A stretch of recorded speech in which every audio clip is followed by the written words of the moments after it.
চোখের পানি ফেলাই এখন কানবা। নবী আমার কত মায়ের পাগল ছিল জানুনি তালবে আলিম বাবাজিরা। 6 বছরের নবী আমার মায়ের কপালে চুমা দিয়া বলে, মা গো তোমার গায়ে 160 ডিগ্রি জ্বর মা। আমার নবী একবার মায়ের ঠোঁটের সাথে ঠোঁট লাগায়, আর একবার মায়ের পায়ের তালুটা এইভাবে ডলে আর কয়, মা তোমার পাও দুইটা দি বরফের মতো ঠান্ডা হয়ে গেছে মা। এই গরমের দিনে পাও তো এরকম ঠান্ডা হওয়ার কথা না মা। বাজান এখন চিল্লাবার কাঁদবা। আমেনা রাত 12টার সময় বলতেছিল, মোহাম্মদ রে এই ঠান্ডা সেই ঠান্ডা গো বাবা, এই ঠান্ডা যদি জীবনে কারো একবারে স্পর্শ করে আর কোনোদিন মা কইয়া ডাক দিতে পারবি না।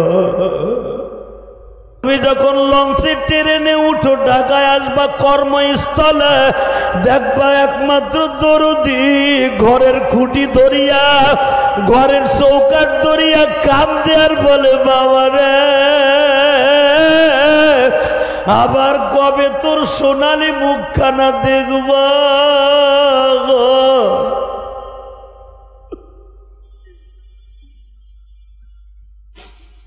আল্লাহ দেখো আমার তালবে আলিম বাবাজিরা কাঁদে, দাড়ি বাঁকা মুসলমানরা কান্দে। এই রাত 12টার সময় কান্না কি তোমার ভালো লাগে না? ফালিয়াযহাকু কালিলান ওয়ালিয়াবকু কাসীরা। তুমি যদি কান্না বেশি পছন্দ করো, যারা এখন চিল্লাবে আর কাঁদবে এদের মা দুঃখিনীর কবর আযাব মাফ করে দিবা। যাদের মা অসুস্থ সুস্থ বানায় দিবা, যাদের বাবা অসুস্থ সুস্থ বানায় দিবা। আমার বাবা অসুস্থ বাবা, আমার কেরানীগঞ্জের বাড়িতে আমার বাবারে রাইখা আমি ওয়াজে আসছি।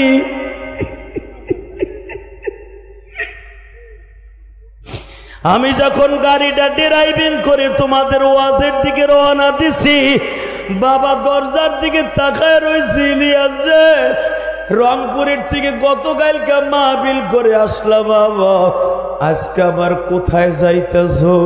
আমি বললাম, আব্বা বেশি দূরে না, জুরাইন দোলাই পার যাবো আব্বা, তাড়াতাড়ি আয়া পড়িও। আমার গোপালগঞ্জের ভাষায় আমার আব্বা বিদায় দিল আজকে। দুনিয়ায় বাবার মতো বন্ধু কেউ নাই রে বাবা।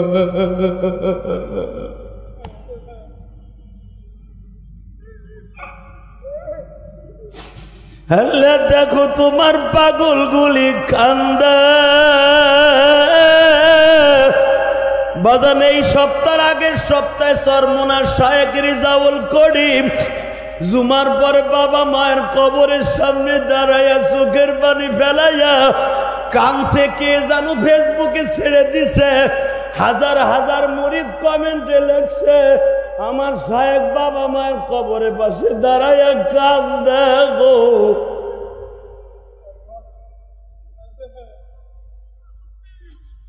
বাবা পীর মুরিদি একটা জিনিস, বাবা মার একটা জিনিস। ও আল্লাহর রসুলের আশেকের রাসূলগুলি চোখের পানি ফেলাই এখন কানবা। নবী আমার কত মায়ের পাগল ছিল জানুনি তালবে আলিম বাবাজিরা। 6 বছরের নবী আমার মায়ের কপালে চুমা দিয়া বলে, মা গো তোমার গায়ে 160 ডিগ্রি জ্বর মা। আমার নবী একবার মায়ের ঠোঁটের সাথে ঠোঁট লাগায়, আর একবার মায়ের পায়ের তালুটা এইভাবে ডলে আর কয়, মা তোমার পাও দুইটা দি বরফের মতো ঠান্ডা হয়ে গেছে মা। এই গরমের দিনে পাও তো এরকম ঠান্ডা হওয়ার কথা না মা। বাজান এখন চিল্লাবার কাঁদবা। আমেনা রাত 12টার সময় বলতেছিল, মোহাম্মদ রে এই ঠান্ডা সেই ঠান্ডা গো বাবা,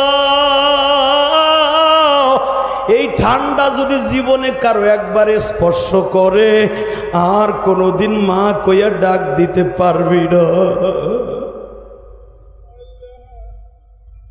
বাজান আপনাদের জানা আছে, জিব্রাইল পৃথিবীতে কয়েকটা জান নিতে এসে জিব্রাইল নিজে কেঁদেছিলেন, তার ভিতরে নবীর মায়ের জান আল্লাহর কাছে বারবার দরখাস্ত করছে, ও মালিক, তোমার নবীর ঠোঁট দুইটা তার মায়ের ঠোঁটের সাথে লাগানো, এই অবস্থায় আমি কেমনে গাল দিয়ে আমেনার জানটা নিয়ে আসি?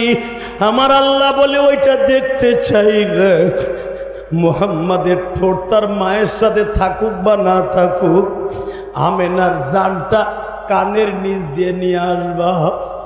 বাজানে যখন আমার নবী দেখলেন মার কথা কয় না গো মা,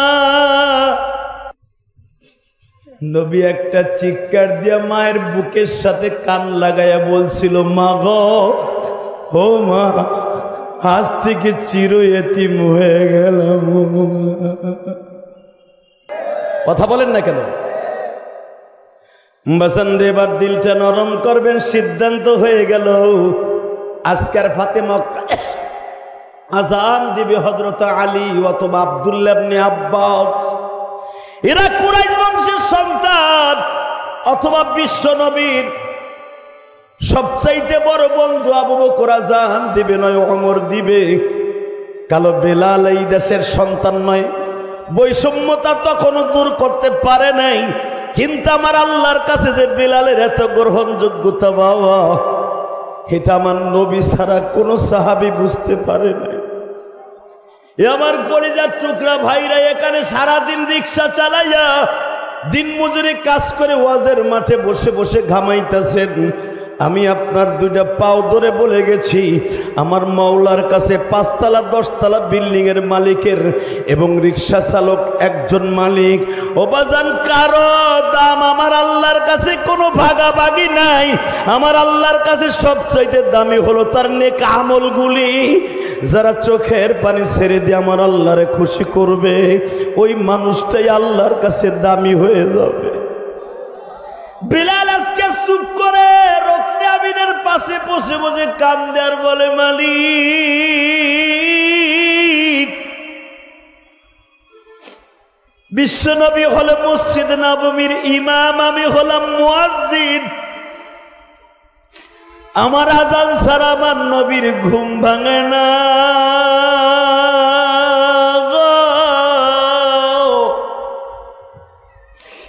আসসালাতু খায়রুম মিনান নাওম না বললে বিশ্বনবী ঘুমের থেকে তাহাজ্জুদের থেকে ওঠে না।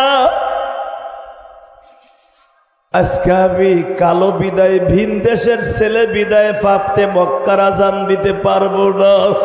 তাহলে কি বৈষম্যতা তোমার কাছে আছে মালিক?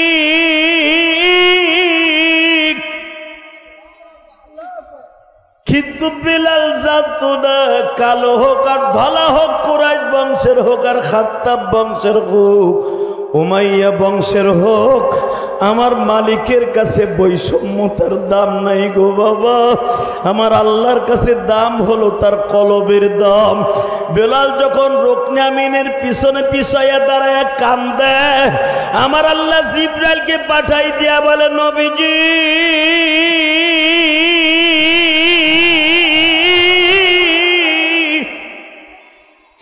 মসজিদে নববীতে বেলাল আযান না দিলে সূর্য উদিত হয় না, সুবহ সাদেক হয় না। বেলাল যদি আজকে ফাতে মক্কার আযান না দেয়, মক্কা বিজয় কমপ্লিট হবে না। বাজান এবার আমার দিকে তাকান। বেলাল আলীর ঘাড়ের উপর উঠিয়া মক্কার সাদেক গা উঠলেন, কাবাগরের সাদে দাঁড়াইয়া এত জোরে আযান দিলেন। ইন দি মিন টাইমে বাবা আবু সুফিয়ান তখন কাবাগরের হেরেমের মধ্যে ঢুকছে। ঢুকিয়াই দেখে, হায় হায় হায় হায় রে, খালি টুপি আর টুপি। জোরে জোরে জোরে জোরে জোরে।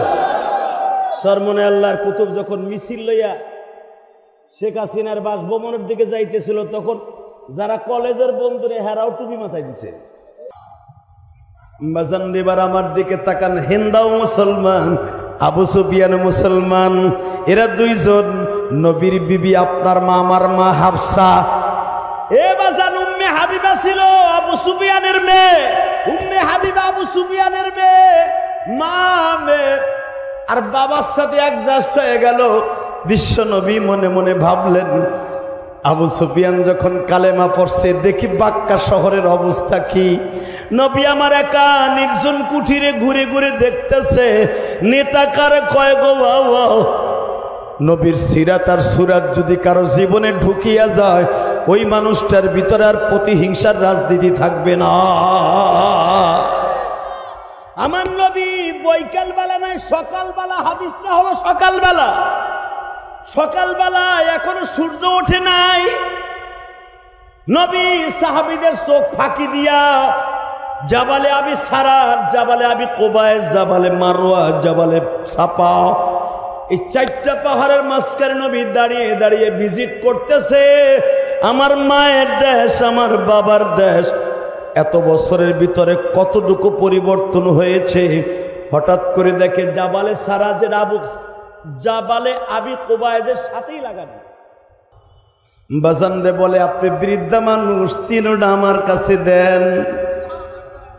এখানে যদি রাজনীতির ময়দানে আপনার আমার দলের নেতা হইতো, একটা মেম্বারও যদি হইতো, ওই বুড়ি দইরে একটা আছাড় দিয়া কইতো যে আমার সামনে ধরে আমার বদনাম কর।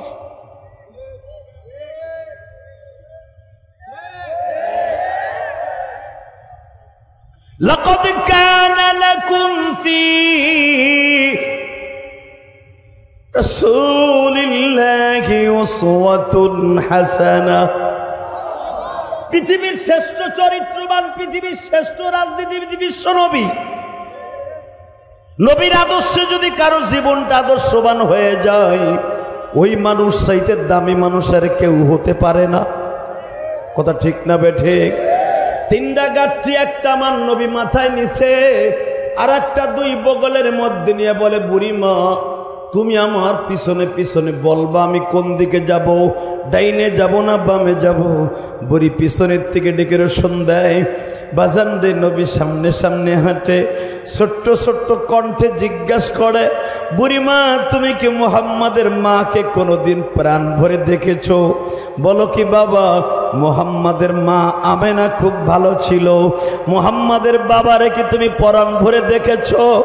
বলো কি বাবা, মুহাম্মাদের বাবা আব্দুল্লাহ নাম ছিল, অনেক সুন্দর আদর্শবান পুরুষ ছিল।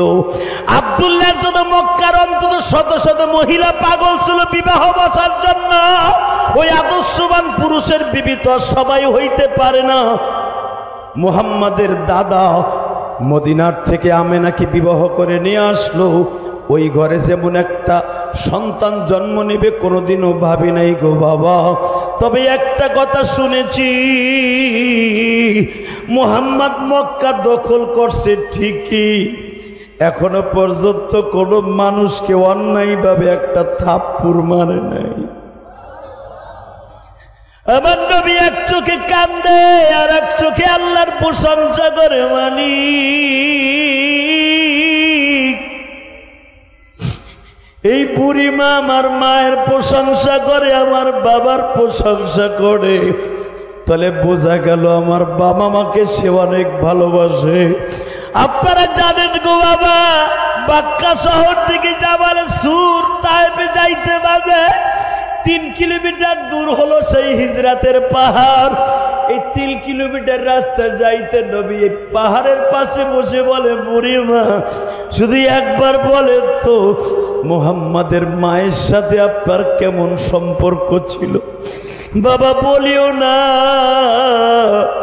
মুহাম্মাদের মা এমন একজন মহিলা ছিল, যখন মুহাম্মাদকে পেটে লয়ে আসে কুয়ার কাছে দাঁড়াইতো, পানির কুয়ার কাছে দাঁড়াইতো, আমরা দেখতে পাইতাম মুহাম্মাদের মায়ের জন্য কুয়ার পানি 20 ফিট নিচের থেকে উপরে উঠে আসতো। এটা আমরা সচক্ষে দেখছি। মুহাম্মাদের মা যখন কাবা ঘরের দরজার সামনে দাঁড়াইতো, 360টা মূর্তি আমেনার সামনে সিজদায় পড়ে যাইতো। বাজান এবার আমার দিকে তাকান, সিরাতুন নবী কত দাম গো বাবা। আমার নবী ওই বুড়িমার কাছ থেকে তার মায়ের প্রশংসা শুনতেছে, আর নবীর চোখ দিয়ে হজরে পানি পড়তেছে। বুড়ি জিজ্ঞেস করে, বাবারে তোমার চেহারাও তো অনেক সুন্দর, আমিনার কথা বললাম পার, তুমি এইভাবে অজরে কান্দো কেন? ও বাজানে, মসজিদ করার মতো সুযোগ আমার নাই, আপনার মসজিদে একটা টাইলস দিলাম, আমি তার সাথে মুসাফা করে দোয়া করে দিয়ে দিলাম।